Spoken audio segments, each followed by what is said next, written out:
made. Now, Kweku, you were going to 2018, 2019 when yes, the president gave an indication that we'll securitize our minerals royalties. Exactly. And but that was very vague. That was nothing really. Yes, but civil society activism and advocacy implies that you will be on the alert, that you will be searching and researching. You will be following the trail as to what is happening relative to what had been captured in the 2018 budget as well as the 2019. Oh, but that's not the consultation that they are asking for. No, you are not allowing me. You don't want civil... Okay, go ahead. You are not allowing me. Okay, go ahead. Because I'm looking at it from two sides. All right. I think they ought to be on the alert. The budget is a public statement. It's a public record. And it is stated there that the government has the intention of doing this. They passed the act, the Minerals Income Investment Fund Act, yes, 978. This also was in the public domain.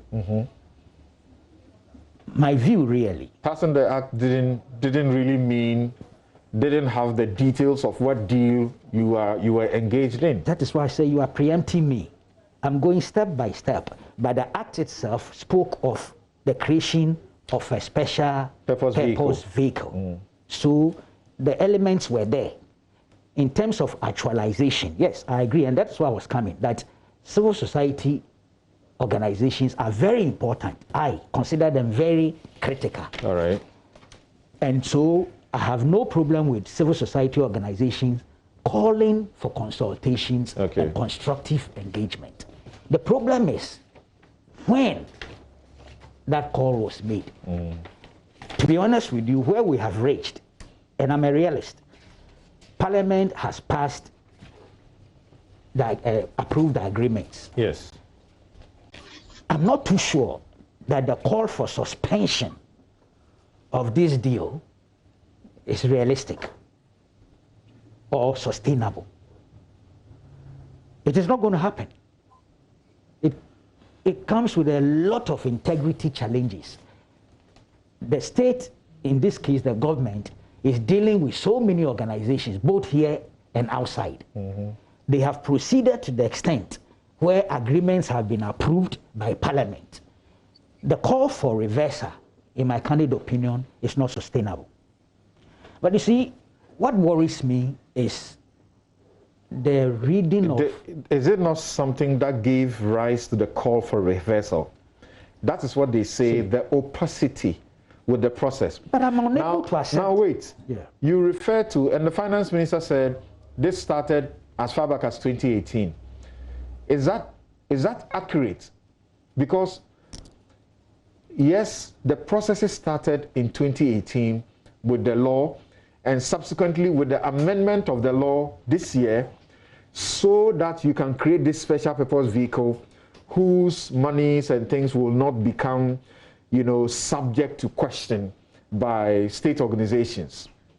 So all these laws that were being made clearly would have given an indication that this is where we are getting to. Exactly. But that is not a substitute for what the CSOs are calling for. Engagement, consultation. The fact that you are laying the foundation is not the same as you are consulting. You know, when parliamentary business is being conducted, any serious CSO, and I'm pleased, nobody should get me wrong, that I'm saying that those 15 that have come together are not serious. Okay. But anybody knows that parliamentary business, there is the input from the public sector in terms of civil society organizations. Memos and things are delivered to the appropriate committees and to the House. Right. I'm surprised that no CSO really knew that some of these things were underway in Parliament. That is a bit surprising. When the government was taking these things to Parliament, did it engage the CSOs? The CSOs somewhat have come to represent, the voice, the eyes of the general citizenry or the public who cannot, come together and interrogate the issues as they are doing on behalf of the state. on behalf of the the people. It would have been ideal if the government had engaged CSOs, right? Because that's my principle. But I'm saying that CSOs too must always be on the alert. The activism requires that they are clearly monitoring what is happening in Parliament. They got to. They must have sections of their organizations that monitor, and I believe some of them do. So, to be honest, to wait till this stage and then to make calls for reversal or suspension, I think it's an unsustainable thing. But you see, what worries me... Still on that, there is a constitutional imperative, is there not? The minerals of this country, the Constitution in Article 257 says they have been entrusted in the president. It says they are vested in the president on behalf of and in trust for the people. Trust. Yes. So this is a trust position. Yes. That's why it went to Parliament. Okay. And in trust. Then when you go to the law that was passed, as in the Mineral Investments, Income Investments Act, in Section 36, it talks about transparency as a fundamental principle. Yes. So the CEOs, they are calling for greater transparency. Not that there was no transparency. There was no consultation. Yes. I really don't get the point about there was no consultation. Is it, let's read 36. Read it. 36, transparency. If you are there, you go ahead and read it. 36. 36. Yes. Talks about good governance. Yes. The management of the fund shall be exercised, taking into account the overall consideration that minerals income constitutes proceeds from the exploitation of non-renewable natural resources. B, the overall objective that minerals income and minerals investment is to be managed for the benefit of the current and future generations of the citizens of the Republic. Then 2, the management of and duties associated with the fund shall be carried out in accordance with the highest internationally accepted standards of transparency and good governance.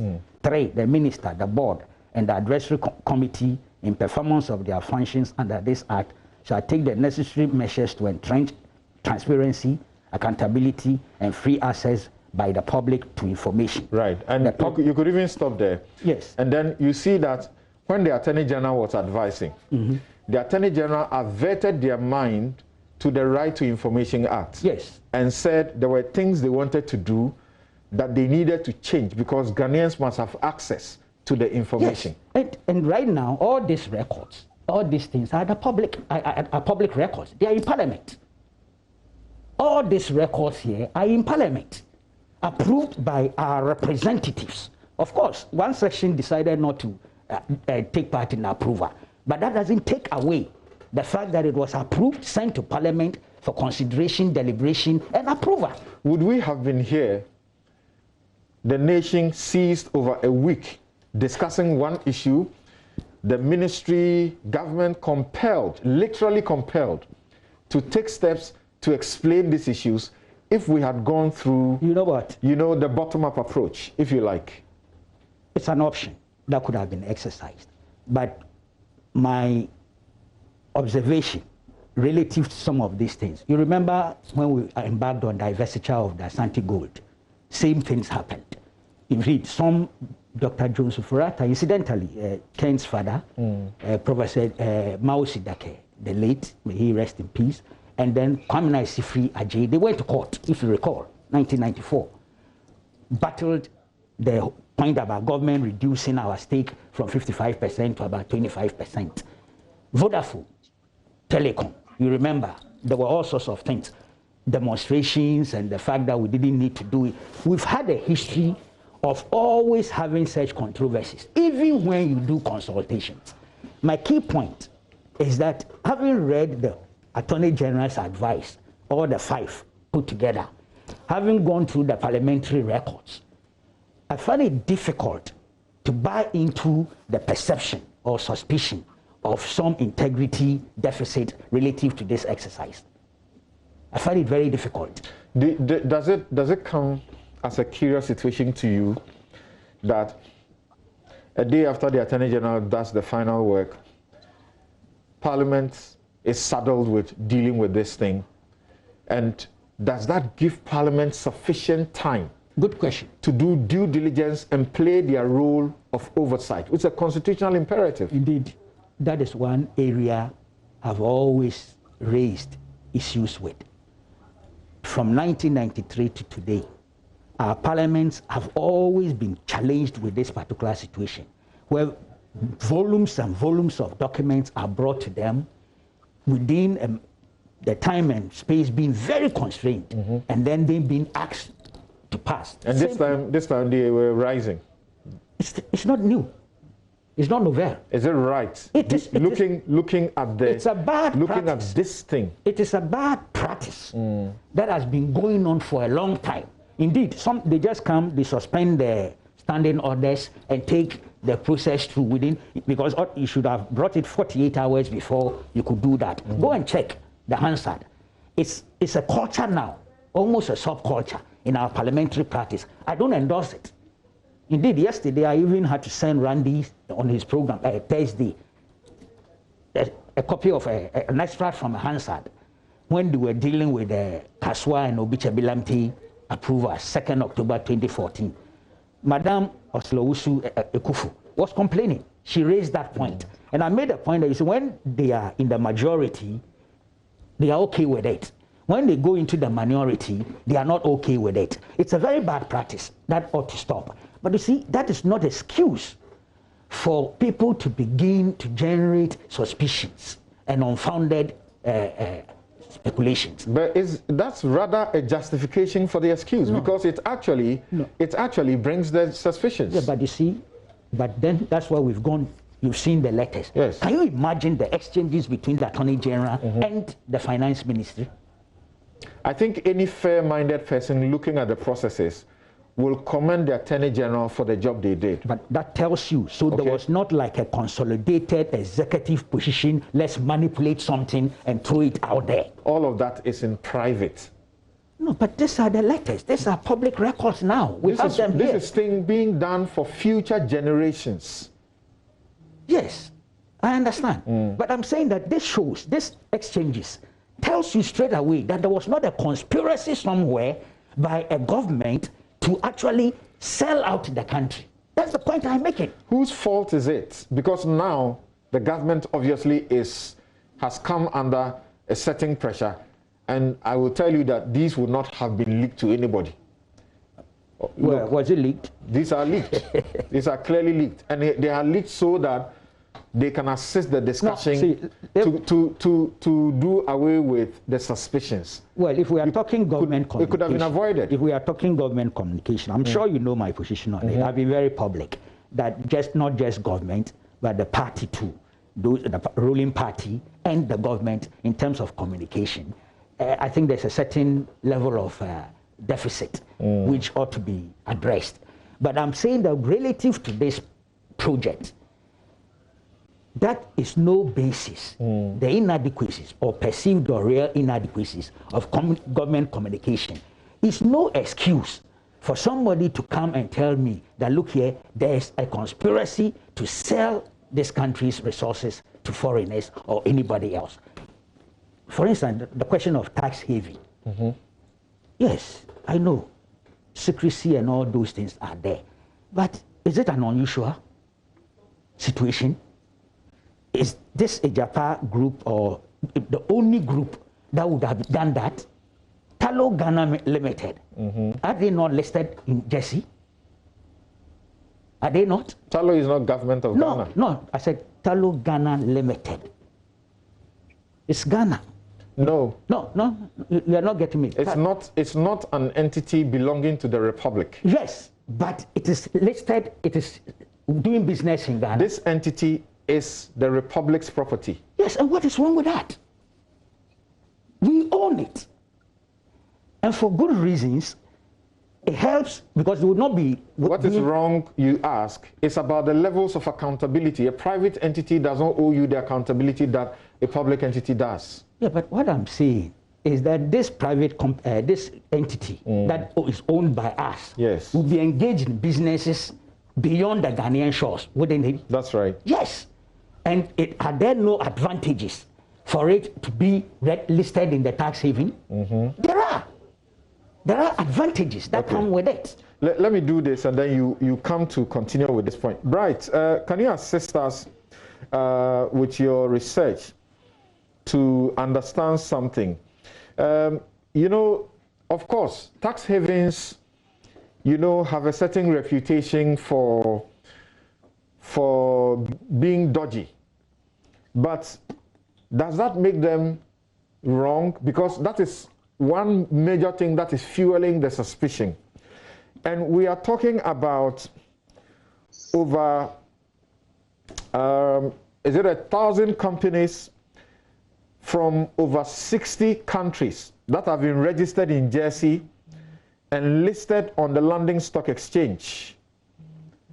So how many of them are sovereign controlled SPVs that are taking over the royalties, entitlements of countries indefinitely? Can you mention one? Good question. We made a point that if the government wanted to use the London Stock Exchange as a channel for raising money, while at the same time preserving some of the rights of this country, it had the option to use a sovereign-controlled commercial company route. That is something that exists in the London Stock Exchange they could have utilized. It decided not to do so. It decided to go through a standard listing. And the argument that we are making is that some of the degrees of independence assured that entity shows a strong degree of incoherence in national policy. Why? Because you have the Minerals Income Investment Fund, where you've more or less made it a plaything of the executive. The president, by several sections, the president can appoint members of the board and even members of the investment committee. He can remove them without explanation. There's so many things that you've done that have made the MIIF not effective. Instead of fixing that, instead you go and create an SPV and then send it to London, claiming that in London to be independent. If you want independence, give it to SPVs that are tied to your own MIIF by amending the law. Okay, so let's stay with the question I asked and your question that you also asked about whether or not out of this 1,000 that are registered in Jersey and 60 from 60 different countries, which one of them will be, you know, a sovereign country involvement. Once we are seeking to be Africa's first royalties company by Agyapa, what's wrong with it? Assuming there's no country, sovereign country that's involved here. A royalties company. If it's your private money, you can decide to build Africa's first mass mission focused company, a company that wants to go to the moon. That's brilliant. On the other hand, if you're a publicly owned entity, if the royalties of these countries, 100% literally, of all the gold income on the royalty side, obviously not on the corporate tax side, etc., on the royalty side, are going to go into one vehicle and you're going to list it, people have every right to argue that Ghana needs to preserve some degree of control. And the relationship agreement and the terms in the relationship agreement prevents that. I did not have time to go into that. So Bright, what you are saying, we isolate the issues and deal them one by one. What you are saying is that there is nothing wrong with a sovereign country wanting to get into this. All that you say ought to be done is better openness, so to speak. Is that not the case? No, I mean there's 1,000 arguments we could make about the choice of the vehicle, right? No, you said if you're a private company, you could do that. But if you are... No, I'm saying that. Let me explain myself. If you decide that royalty money that belongs to Ghana should go to capitalize some entity, you owe the public a much more thorough account of why Ghana is sacrificing control and what we will get back. And I'm saying that even if you wanted to list on the stock exchange, the London Stock Exchange, there is a sovereign-controlled commercial company option, which the government could have utilized, which would have preserved a good degree of control and still allowed it to raise money. It decided not to use that. It decided to use the standard listing. And by that action, it is denying Ghana the strong degree of influence to dictate to that company how to use the money that comes from our royalty income. So if the company decides, for instance, that it will not invest in Ghanaian mining assets for whatever reason, it will be very difficult, given the way the company has been structured, to overrule the independent directors, because specifically there is a Chinese wall between the Minerals Investment Income Fund and the rest of the company. And that has been done pursuant to the very strategy that the government is until the finance ministry decided that we need a certain mind change and to move away from the traditional way we used to do business, where we go into loans. This time, the best and the smart thing to do is to do an equity transaction. We are simply selling shares in a company which will generate profit and pay dividends, and the company will make investments, and the government of Ghana will benefit 51% shareholder. The question to you is, they have laid out what the benefits from this will go into hospital infrastructure, road infrastructure, among other things. Previously, 80% of this royalties went into the consolidated fund, and like they say, disappeared or were used for anything at all. Is this not a smart way of managing our royalties? So that's not correct. 80% of the royalties went into the Minerals Income Investment Fund. 20% went to the Minerals Development Fund. It's not just royalties, it's also proceeds from our equity interests and some other transactions, in fact. The argument that we are making is that if the government wants to leverage some, let me make one point clear. Using royalty gold streaming is not some invention of the Ghanaian government, right? Since 1986, companies like Franco-Nevada and the rest have done this all over the world. There are several companies that do this. The argument we are making is that if you go through the route of listing on an exchange, you don't get the full benefit of the valuation. And the reason is that institutional investors and others have multiple channels to get exposure to the positives of gold without some of the downsides. And so it's better if the government had gone directly to a royalty streaming company and done a deal. There are many companies in the world who will happily take 20% of Ghana's royalties and give Ghana money. But okay, you have to compare the two structures. Of course, there are thousands of other ways you could have done it. But we are providing a specific structure versus the government structure. And I say when you look at transactions worldwide, comparing the two structures, invariably we find that more money is made in direct transactions. There's a recent one where Wheaton did a deal for Calder Gold's Mamato. When you look at the terms of that particular transaction, isolate the gold portion of it, you find out that the company that was selling Calder Mines was selling its royalties into the future. It was selling 6.5% of its royalties in the future.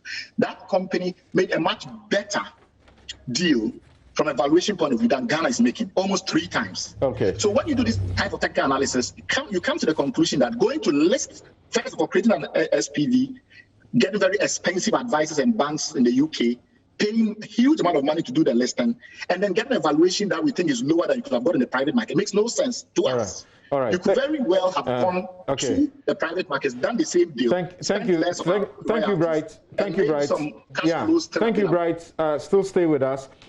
I'll get Kweku briefly, and then we take a break and return to continue the discussion. Now, Kweku, there's one portion of it. I know you have assembled your material in a way. I'll give you the opportunity to also make your presentation. But there's one point of it where you had the minority in Parliament saying, as they walked out, they said a future NDC government will not honor the contracts. Former President Mahama also has said that he will not want to have anything to do with this if he won the elections. Now, if you go to the amended agreement, there are conditions precedent. That is commencement conditions before the agreement comes into effect. A number of things have to be done. One of it is that there should be unreserved parliamentary approval. Do you think that is affected as we speak now? Because the approval, yes, it was a parliamentary approval, but can it be said to have been unreserved? No. Parliament is parliament. Walking out of parliamentary business when there's something to be approved, it's not an unusual practice. It's been going on all the time. So Parliament has approved it. That's it. They are entitled, those who say that if, and it's significant that the word is, operative word here is if, they win, they will reverse, it's their right. See, you go through the same parliamentary process. You have to bring a motion for recession in order to change what Parliament has done. So I really wouldn't bother myself about those things. You remember Vodafone? They made the same pledge that the Vodafone deal was, tainted with fraud and all sorts of things, and promised that if they want power, they will take it away. They will review it. If you remember, when they came to power, that is NDC under Professor Mills, President Mills, they set up a Vodafone review committee, which went through it, and there was nothing there for them to review. So the agreement that was passed by the Parliament in August 2008 subsisted. So as for threats to reverse and things, so get to some specific issues that you may want to address, and maybe do that in some 5 minutes, and we take a break and come back and ask the other questions that Imani and the CSOs raise, including the questions of potential conflict of interest because of the involvement of two people. The law firm that Gabi Asare-Okyere heads is one of the advisors, and then Osafo Mafo's son's involvement. Does it mean that once it doesn't matter that people have sufficient expertise, once they are related to some people in government, they should not be involved in any state transaction? Okay, so go ahead. So, look, I really don't have a difficulty with Gabi's. No, we'll address that. I wanted you to go through, because you have assembled and you wanted to look at certain points. So you address that. We'll come to the second part and then we'll deal with that. See, the point I was making, I wanted to make, there is this thing about 51% majority for the Ghana side. Right. And I had my... Right. It's not cast in stone. It's not cast in stone. But, and that the 49 could turn around to become majority. It will be done transparently, assuming. Because if you go into the relationship agreement, let me see. There's a part, you are the lawyer, so you can educate me on this. The assignment. Yeah. It says, this deed is personal to the parties, and accordingly none of the parties without the prior written consent of the other parties shall assign, transfer, charge, or declare a trust of the benefit of all of any of the other parties' obligations, nor any benefit arising under this deed. In my candid opinion, there is no way that any transfers. Can I explain that a little bit? Yes, please. Wait for Kweku to finish. No, conclude your statement. Yes, I'm saying that this would ensure that nothing can be done without transparency. Nothing can be done in secrecy. Nothing can be done without the consent of the other parties involved. So I would the majority shareholder can do anything, literally. No. Wouldn't it violate the agreement? If you're a majority shareholder, you can do literally but who is the majority shareholder in this? That is, we are talking about a situation where the 51% for Ghana is not assured. That's where you brought in this. Yes, and no, but I believe it's assured. Right. That's the point I'm making. Bright says that's not cast in stone because it could change. By what means? It could change by what means? Okay. Why do you anticipate that it will change to our disadvantage? Right. Why okay. not anticipate that it could change to our advantage by even increasing the 51%? No, we want the money, and we want as many as 49% yes, so shareholding for others, yes. so that we can get the 500 million we're looking for. Yes, but so we are proceeding on the basis of speculation. You're anticipating something that really is not cast in stone. No, he was talking about the mechanics of the processes of listing and floating shares. But the listing now, okay, itself Bright, is part of the transparency. Okay, so Bright's coming. Listing itself is part of the transparency. And we're listing on 2 different boards, in London and in Ghana. Yes, Bright. And it's part of the transparency element. Yes, Bright. Can we hear you on what you sought to preempt? The point is not that you need to change the agreement for the shareholding for the promoters to go below 50%. The point is that during listing, if there's oversubscription, the way that the agreements have been structured, it's possible for this underwriter and other advisors to secure additional revenue or additional proceeds in exchange for shares going to institutional investors. So in that respect, there is a possibility that the 51% will not hold. So the argument I'm making is that it's not cast in stone. It's not as if the agreement prevents that possibility from happening. That was the clarity I wanted to make. So that impression that the government is giving us is wrong. Yeah, because some people have interpreted that to mean that 51% is the only outcome. And I'm saying that another alternative outcome, which will be completely in concurrence with the documents that we currently have, will be one situation where the promoter decides to go for more. And the way that the system is structured, they wouldn't require additional parliamentary approval or any of those additional controls. And that fact has been made clear that as a pure commercial transaction, that can happen. You may lose majority control, but that is not in the public debate. That was the point I wanted to make. Thank you. All right. Yeah. No, it's okay. Yeah. So we go to break and come. Yeah.